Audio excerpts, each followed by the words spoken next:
puisque cela a été rendu public le 14 mars. C'est ce jour-là que la décision sera prise. Celle de demander à Marc Brice de rentrer à son administration d'origine pour emprunter un terme très utilisé dans le langage administratif camerounais. Puisque cette institution-là existe, lorsque j'ai reçu en tant qu'administration, en tant qu'institution, un fonctionnaire qui a été mis à ma disposition, quand je n'en veux plus, je le renvoie à son administration d'origine. Faut-il vous le dire que cela peut se faire ad nutum?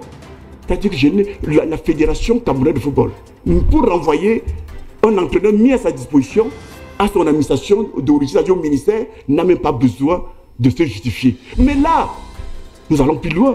Nous expliquons même pourquoi nous demandons au ministre de reprendre son fonctionnaire. N'hésitez pas de cliquer sur le bouton j'aime de la vidéo si elle vous plaît. Et si vous êtes nouveau, n'oubliez pas de vous abonner et d'activer la cloche de notification pour ne rater aucun de nos prochains contenus. A tout de suite. Là, je ne l'ai pas lu, je ne sais pas de quoi il s'agit. Il est en lien juridique pour le moment avec le ministère en charge des sports, qui a bien voulu le mettre à la disposition de la Fédération camerounaise de football. Quand nous allons voir le ministre, c'est pour lui dire, non pas de rompre son contrat, ça c'est leur problème, mais de reprendre le fonctionnaire qu'il a bien voulu remettre à notre disposition et de nous trouver, s'il le veut bien, un autre. À défaut de cela, et pour la sérénité que veut le chef de l'État, nous pouvons nous débrouiller et trouver nous-mêmes un autre entraîneur qui lui au moins nous respectera, nous sera subordonné comme l'exige la bonne gouvernance à la matière. Je le redis donc aussi. Mais au cours de ces réunions, nous allons aussi dire au ministre que la décision n'a pas encore été prise. Mais le processus est engagé, pas le processus de la décision, mais le processus de session, de réunion du comité exécutif. Et la date est connue, puisque cela a été rendu public le 14 mars. C'est ce jour-là que la décision sera prise. Celle de demander à Marc Brice de rentrer à son administration d'origine pour emprunter un terme très utilisé dans le langage administratif camerounais. Puisque cette institution-là existe, lorsque j'ai reçu en tant qu'administration, en tant qu'institution, un fonctionnaire qui a été mis à ma disposition, quand je n'en veux plus, je le renvoie à son administration d'origine. Faut-il vous le dire que cela peut se faire ad nutum? C'est-à-dire que la Fédération camerounaise de football, pour renvoyer un entraîneur mis à sa disposition à son administration d'origine, c'est-à-dire au ministère, n'a même pas besoin de se justifier. Mais là, nous allons plus loin.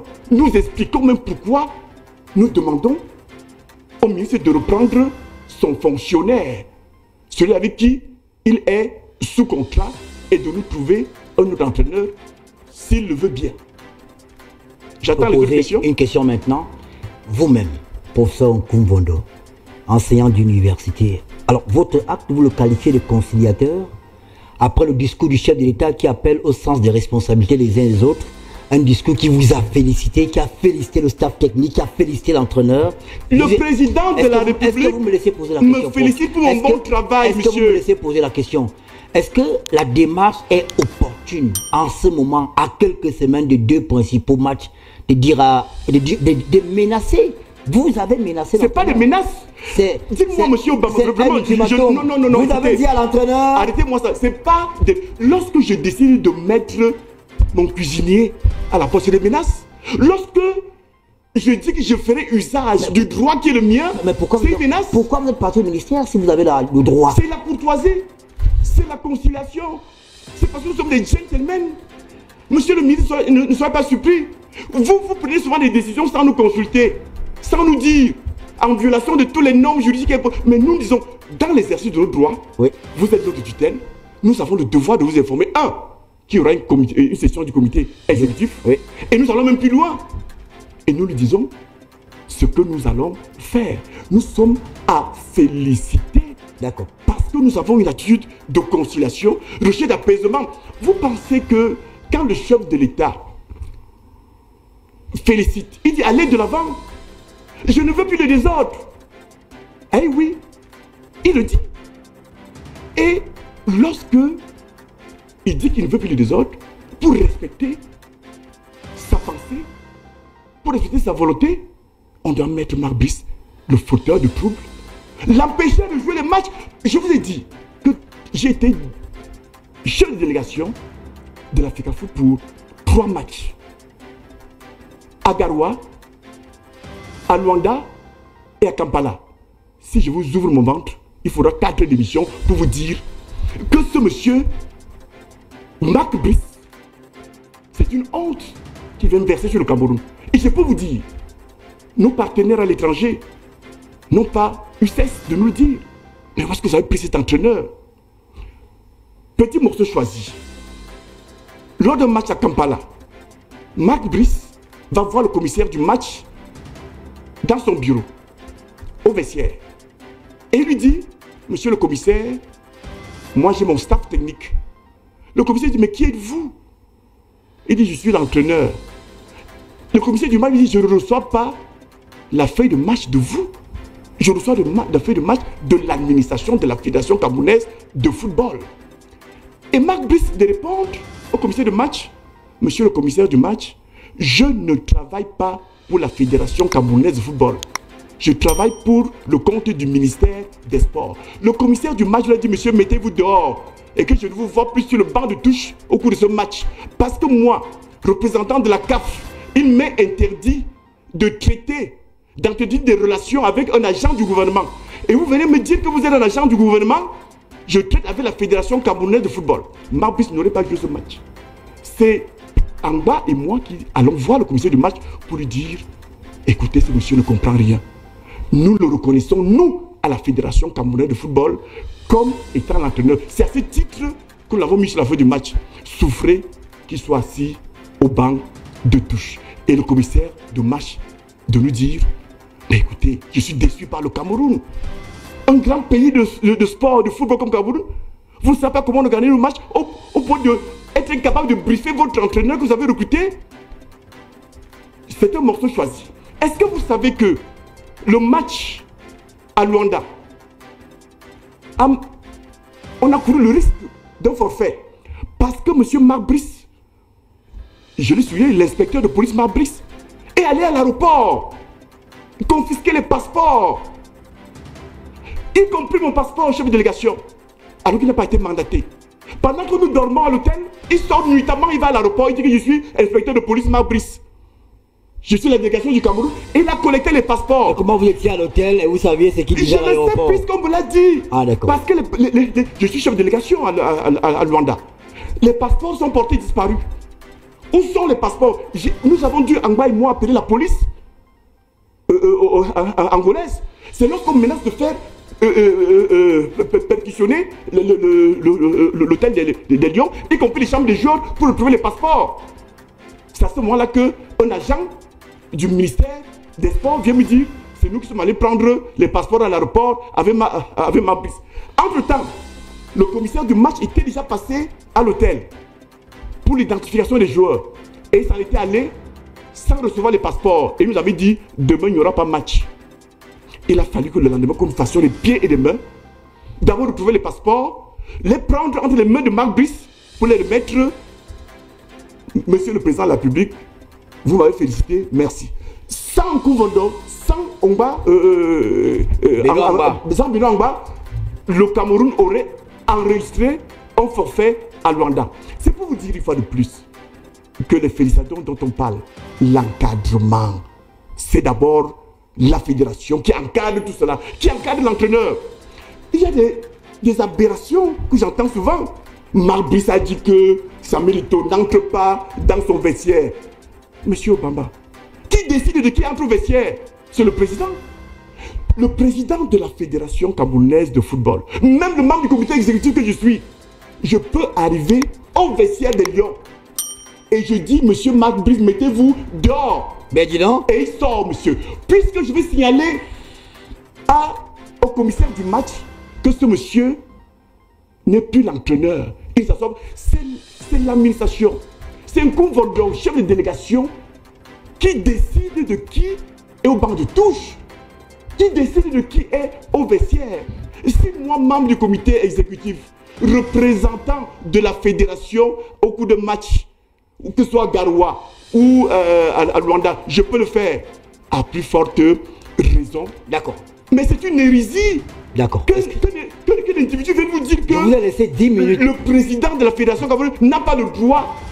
Obama, vous avez un cuisinier chez vous que j'ai mis à votre disposition. Et ce cuisinier dit que vous n'entrez pas dans la cuisine quand il fait la cuisine.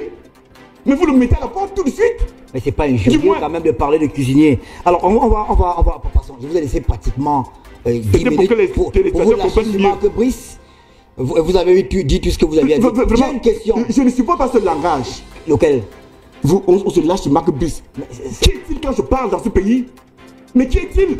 Mais arrêtez-moi ça. Mais prof, vous êtes... Vous me parlez de qui là? Prof. Mais vous me parlez de qui là, monsieur? Je suis leader politique. Prof, vous êtes... Je suis professeur de l'université au Cameroun. Formateur du Camerounais. Et vous me dites que vous lâchez sur Marc Brice. Mais c'est l'entraîneur du Cameroun, Marc Brice. Mais il est mis à la disposition d'une institution que je dirige. Il n'est rien du tout. On se comprend? Alors, vraiment, je dis, nous sommes... Est-ce que vous pouvez vous calmer? Le président de la République... Je vous conseille de prendre un verre d'eau. Le président de la République... Ça du bien. Prenez un verre d'eau. Qui est mon adversaire politique. Mais non moins, mon président m'a déjà félicité. Vous voulez mettre en cause cela? Que j'ai bien encadré Marc Brice. J'ai une question. Et je viens de vous donner deux exemples qui montrent combien de fois la fédération camerounaise a une question encadré en le recadrant. Et vous me dites que nous avons changé Marc Brice. Quand on vous écoute parler, en fait, la décision est prise le 14 mars. Non! Mais oui, mais c'est ce que vous dites, prof. La décision est prise. Elle est où? Mais écoutez, laissez-moi parler. Où est-elle? Est-ce que nous sommes allés voir le ministre de la décision est prise. Si tu le dis nos crayons, on ne s'attend pas au quartier. La décision sera prise le 14 mars. Vous avez dit, Marc Brice n'est rien. Qui est-il? Parce que vous avez un langage offensant à mon égard. Non, il n'y a pas de langage offensant. Si c'est le cas, je vous retire les mots que j'ai utilisés. Mais quand on vous entend parler, quand on fait l'exégèse de votre propos, on comprend qu'il y a un message subliminal, un message sous-jacent. Le 14 mars, Marc Brice, en fait, sera limogé. C'est moi que vous avez sur votre plateau, n'est-ce pas? Oui. Je vous réponds. Oui, allez-y. Si ce n'était que moi, si j'étais président de la Fédération camerounaise de football, et je l'ai souvent dit à Ito, si j'étais l'ensemble des membres du comité exécutif, on n'atteindrait pas avec Marc Brice les 18 infractions qu'on lui reproche. À la première infraction, il serait parti. J'ai souvent félicité le président Samuel Eto'o, qui est très conciliant dans cette affaire. Et je peux vous dire combien de fois, pendant que j'étais chef de délégation, pour les matchs que devaient jouer les Lions indomptables au Cameroun et à l'étranger, combien de fois Samuel Eto'o m'appelait, m'invitant à l'apaisement, en me disant, il ne faut pas faire ça. À Luanda, je peux vous dire, j'ai pris le badge de Marc Brice et j'ai mis dans ma poche. J'ai dit, monsieur, c'est terminé, vous n'entrez pas au stade.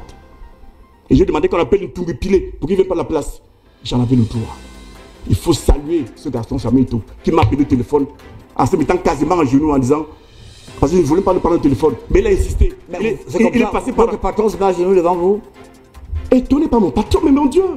Comment ça? Vous étiez... C'est le président de la FECAFOOT. Vous étiez avec nous. Je suis à B-News. Oui, vous êtes avec nous. Pendant que nous nous battions je suis à la FECAFOOT. Je suis à B-News. J'ai été élu. Je peux vous dire. Oui. Juste après l'élection de Samuel Eto'o comme président, la deuxième... Mais le président était votre patron. Le deuxième, il n'est pas mon patron. Il est votre patron. Au contraire. Le premier ministre, chef du gouvernement, est le patron des ministres. Qu'est-ce qui est différent? Ils sont nommés. Mais vous êtes élu. D'abord, ils sont élus. Mais vous êtes élu, mais il y a quelqu'un qui vous représente, qui est dans votre supérieur. C'est le président de la FECAFOOT. C'est monsieur Eto'o. Pourquoi ça vous dérange que monsieur Eto'o? Ça vous dérange que monsieur Eto'o soit votre patron? Ça me dérange. Pourquoi? Parce que c'est faux. C'est pas faux. Il n'y a pas de rapport de subordination. Qui vous a envoyé en mission à Luanda? Obama, vous aussi. Qui vous a envoyé en mission? Vous pouvez m'appeler à B-News et vous me dites, professeur, allez me faire une mission. Non. Et il m'a mandaté, écoutez. Qui vous a mandaté? Il m'a mandaté. Qui? Alors lorsque je mandate quelqu'un, mais c'est votre patron, lorsque je mandate... Qui signe votre ordre de mission? S'il vous plaît. Oui. J'ai une affaire en justice. Oui. J'appelle un avocat. Oui. Je lui fais mandat. Je lui dis, monsieur, allez me représenter. Je suis son patron? Bien sûr. Non. Bien sûr. Non. Dans le cas d'espèce de patron. Il n'y a pas de rapport de quand subordination. Quand vous allez en mission, c'est monsieur Eto qui signe l'ordre de mission. Oui, bien sûr. Celui qui donne son mandat. Mais monsieur, lorsque vous avez... À quel titre vous étiez à Rwanda? À quel titre vous étiez à Rwanda? Lorsque vous avez une... Laissez-moi répondre. À quel titre vous étiez à Rwanda? Représentant de la Fédération camerounaise de football. C'est faux. Pas le subordonné, ça. C'est faux. Représentant du président de la FECAFOOT. Mais je vous le dis. Représentant du président de la FECAFOOT. Si je suis... Celui qui représente la FECAFOOT, c'est le président de la FECAFOOT. Et celui qui vous donne son mandat en tant que votre patron pour que vous le représentiez. Je vous dis que... Allez-y. Ce n'est pas parce qu'on est porteur d'un mandat qu'on est subordonné de quelqu'un. On se comprend. Samuel te peut signer mon ordre de mission, mais je reste membre du comité exécutif. Je ne sais pas si vous faites souvent comprendre. Un peu comme l'avocat reste avocat, sans rapport de subordination avec celui qui l'a mandaté, qui lui signe un mandat pour aller le représenter en justice. Au comité exécutif, vous voulez que je vous dise que c'est même l'inverse. C'est les membres, ce sont le comité exécutif réuni. Tout ça, je n'ai pas de pouvoir. Mais réuni, au moins à une certaine majorité, à un certain quorum, le comité exécutif est au-dessus du président. Dans la mesure où les décisions que le comité exécutif prend, notamment s'il s'agit de renvoyer Marc Brice à son administration d'origine, cette décision-là, même contre la volonté de Samuel Eto'o, il doit se plier. Dis-moi, dans ces conditions juridiques, qui est le patron? Je ne suis pas le patron d'Eto'o, il n'est pas mon patron. Mais le comité exécutif réuni à une certaine majorité est le patron du président de la FECAFOOT, qui n'est que alors un exécutant des décisions du comité.